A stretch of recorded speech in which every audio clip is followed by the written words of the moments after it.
Fala, nação rubro-negra, sejam muito bem-vindos a mais um vídeo aqui no canal. Nesse vídeo eu separei para vocês um pedacinho do programa Sport TV News, debatendo essa vitória do Flamengo por 3-0 contra o América Mineiro. Poderia ter sido um placar ainda mais elástico. Essa vitória trouxe um pouco mais de tranquilidade para nós torcedores e para o próprio elenco do Flamengo. Eu quero deixar os créditos desse vídeo para a Sport TV, o link está aqui na descrição do vídeo. Convidar você a fazer uma coisa que é de graça, deixar seu like, se inscrever no canal, nome vermelho aqui embaixo, inscreva-se. Acione o sininho das notificações, porque você acionando o sininho das notificações vai receber uma notificação quando tiver um vídeo novo do Flamengo para você. Também convido vocês a acessar o link aqui embaixo de um treinamento gratuito do melhor curso de marketing digital do Brasil. De graça, para você conhecer e colocar em prática. Clica lá na descrição do vídeo e no comentário fixado. E sem mais delongas, vamos ao vídeo.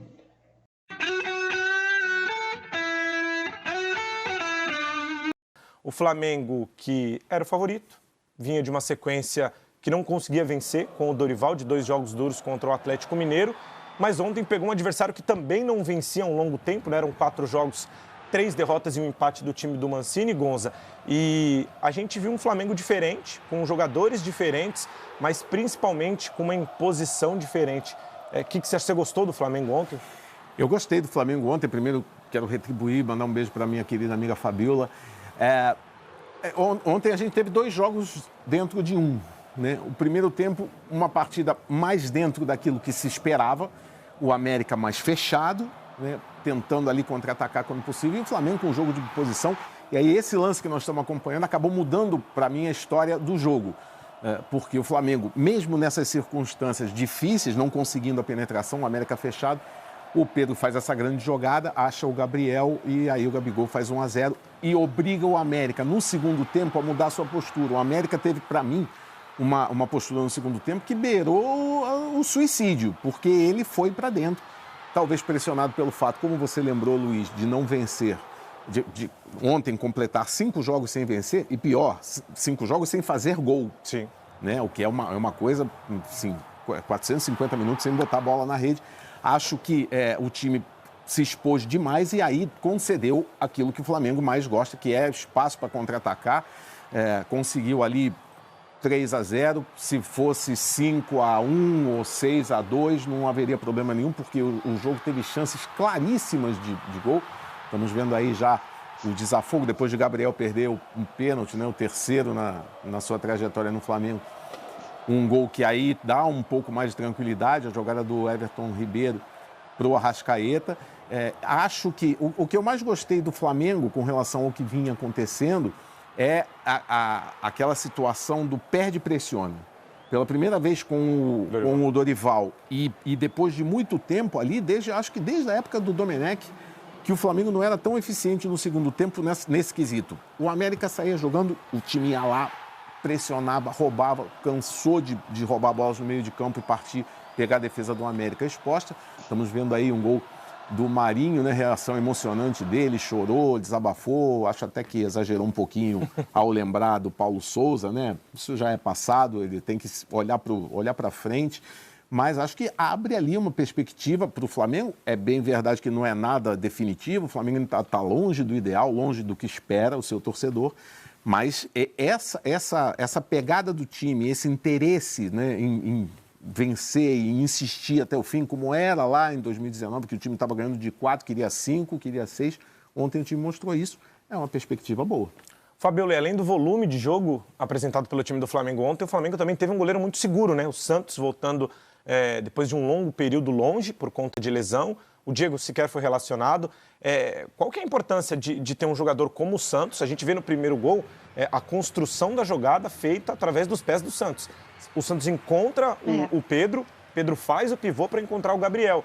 E mostra que dentro de campo, além de você ter um goleiro seguro, você tem um goleiro construtor. Isso também foi importante na vitória de ontem, né, Fabiola? Não, isso foi simplesmente o motivo principal da vitória do Flamengo de ontem.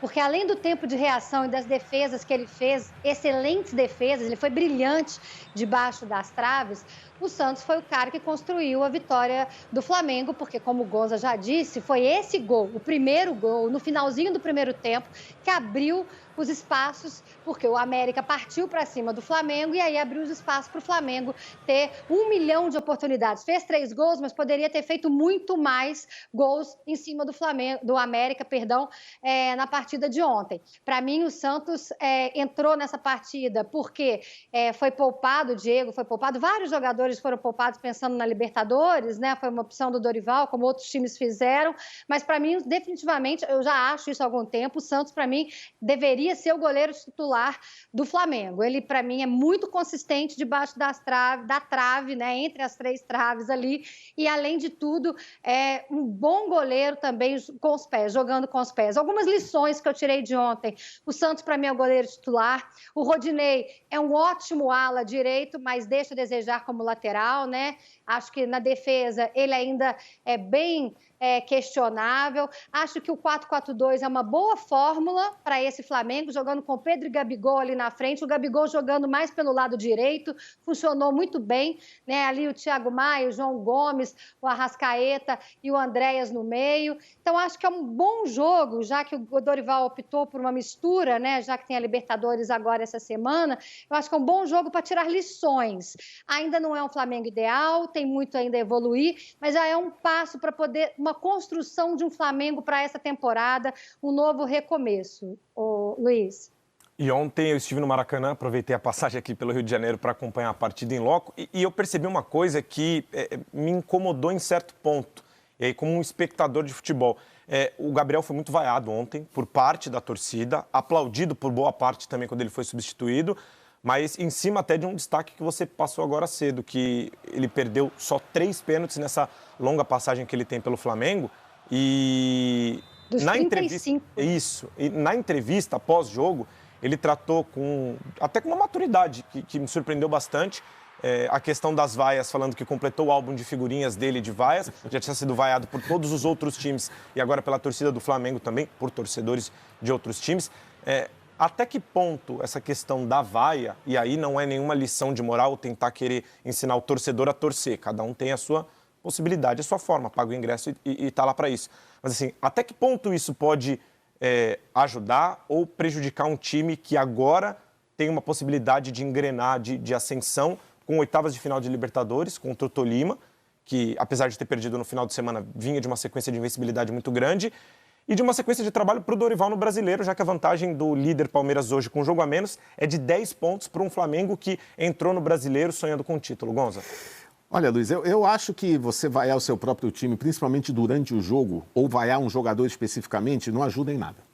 Isso aí eu também, longe de querer ensinar qualquer um a torcer, ou de haver um modo ideal de torcer, mas eu acho que não acrescenta em nada. Eu gosto muito do estilo de torcer do argentino.